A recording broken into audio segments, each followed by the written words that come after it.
We had a beautiful new moon last night, and I want to share a little bit about what came up for me during this new moon. Of course, it's a new moon in Virgo, and it's actually the first of two that we're going to have this year, which also always means that we're switching the cycle of experiencing first a new moon of a sign and then a full moon of the opposite sign. So now it's going to be the other way around, where we experience first a full moon of the opposite sign, and then afterwards, kind of like the integration of that, is the new moon of where the sun is. So for me, this marks, a shift of perspective. And with Virgo, of course, I was struggling to find a bit of time to actually record, and I've been so busy, but that's exactly this Virgo energy. It's being in service, being present, being grounded, and somehow I ended up in this beautiful nature, in this land with a lot of abundance, being connected with the plants, with the fruits that grow here, with the vegetables, and it feels really good to take this new moon to simply allow the body to arrive, allow myself to slow down. I've been seeing a lot of snail symbolism, also the reminder to slow down. With this new moon, we have a trine between Mars and Pallas Athena, both in air signs, and Mercury is directly in opposition to that Pallas Athena, while the sun and the moon are actually squaring Uranus, which is also in an air sign. And for me, this brings up the topic, it highlights Pallas Athena a lot. Of course, we also have some other things going on, like a grand water trine between the North Node and the three asteroid goddesses in Scorpio, Juno, Vesta, and Lilith. And we have Jupiter and Venus in Cancer. But this has been going on already in the last weeks. But with this new moon, I feel like Pallas is highlighted for sure. It feels like a confrontation between wanting to be really strategic and at the same time wanting to go with the flow, wanting to self-express, not being exactly sure how to craft that strategy and how to actually move forward with the ideas. It can be the feeling of feeling like you're not fully ready yet, you're not fully prepared yet. You still need to craft a tool or make a tool before you can express yourself, while on the other side there might be a sense of urgency or a sense of wanting to jump between timelines and wanting to just shift your perspective back and forth. It could also be that you want to really apply the skills and tools that you have, but you might feel that there's like a bit of a delay, or that it's not possible to happen in the timing that you had imagined.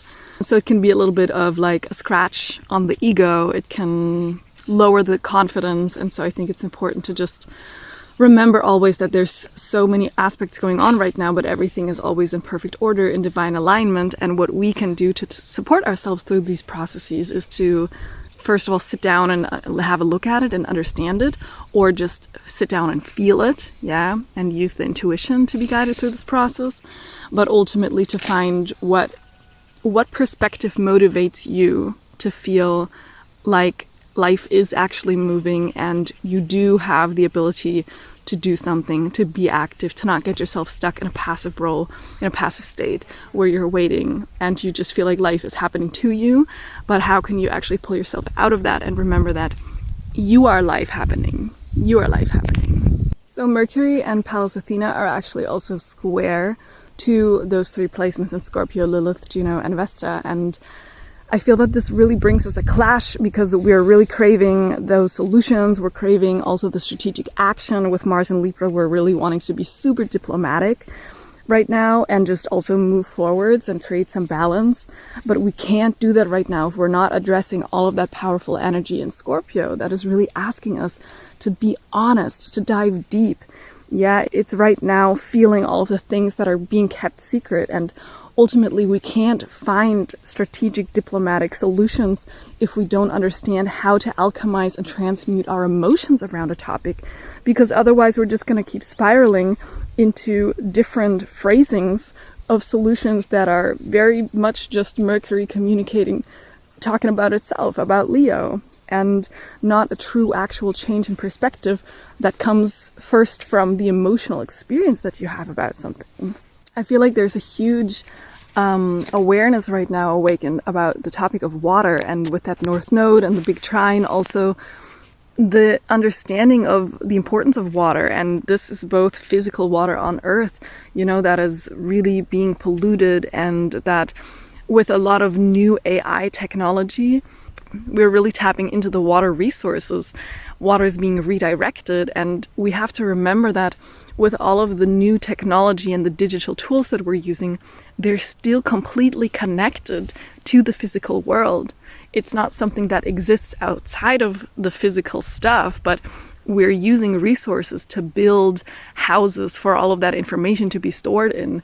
We're using water, and we're using energy, and we're using human resources also to power and run all of those devices. And we can't disconnect ourselves from the impact that it has on the earth, but especially also on water. The water resources are just being redirected. And of course, this is something that isn't new. It's already been happening with a lot of production systems.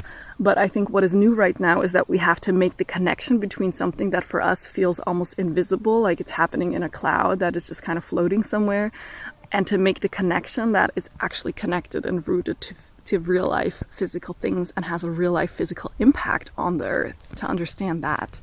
Also, with that new moon being in square to Uranus, I think it really brings the topic of responsibility once more, because Uranus is also called Prometheus, and Prometheus is an archetypal figure that had brought the fire from the gods to the mortals, to the humans. So all of a sudden now the mortals had access to this powerful tool that is fire, but that can be also very destructive. Yeah, it was life-giving and life-enhancing, but also has the potential to destroy. So anytime we have new tools that we're using, we are also given a new responsibility, and we have to understand what are the impacts. We have to first learn. It's like as a child, you first have to notice what it means to feel heat and what it means that you can get burned. And so now we're kind of in that childlike state where we're learning what it means to get burned by these new technologies, and what it means, to use them for cooking and to use them for something creative and something that is beneficial for our society. So with Virgo, I think this is about studying the details, the effects, and how those tools can actually be in service to us, while we're not just blindly destroying things with them or being destroyed by them. And also about honoring them and understanding how the tool can be in service of something greater, maybe even something collective.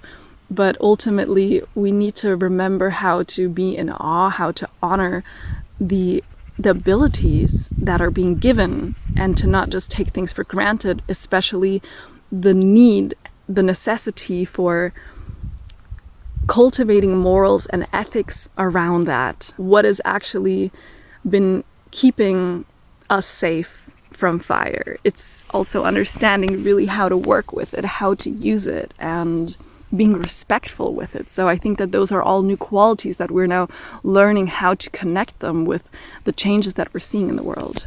We had a tarot reading yesterday night, and one of the big topics that came up was water and fire, and also this balancing act between water and fire. When you're not only balancing, but actually using water and fire, adding it together to cook something, that is called alchemy, that is called magic. Because it is doing the impossible. Yeah, they usually cancel each other out, but I think now it's about finding out how to not cancel each other out, but how to actually do something that is impossible, but that is alchemy. So I think this new moon is really inviting us to go beyond what we've been trying and searching for, and to be open and ready to explore maybe a completely different perspective of something, especially on the emotional level. And also understanding that what we want, where our passions lie, what drives us, and where we have our standpoints right now, in order to actually get those things out into the world, we have to do emotional work. We have to move waters. We have to learn how to alchemize. We have to learn how to communicate with the waters. Yeah, we have to learn how to be emotional, how to really feel our emotions. Because ultimately, what is the emotion is the vehicle of movement. It is how we experience the movement of life. And sometimes we experience things as a block, but it's actually just a block from being with your own emotions. Once you understand what the emotions are for and that they are important, you can spiral back into coherence with yourself. And that is where the movement of life is happening, always. So if you're curious about this new moon, if you would like to understand how it affects you and your chart and your life, or you just have some questions, unresolved question marks, or you're just struggling with something, or you're simply just curious, then you can send me a DM or use the links in my bio, and we can have a session together to look at all of the info, all of the transits for you, or look at it through the tarot, or do a constellation together. There's many different things that I use to help you find clarity and connect with your emotions, make sense of things, find an enlightened perspective of your situation, and just support and guide you through whatever you're experiencing right now. So I would love to support and work with you. Let me know if you're interested. And I wish you all a beautiful integration of this new moon. We're gonna have a second new moon, and I'm gonna share more information soon. So if you resonate, then please stick around.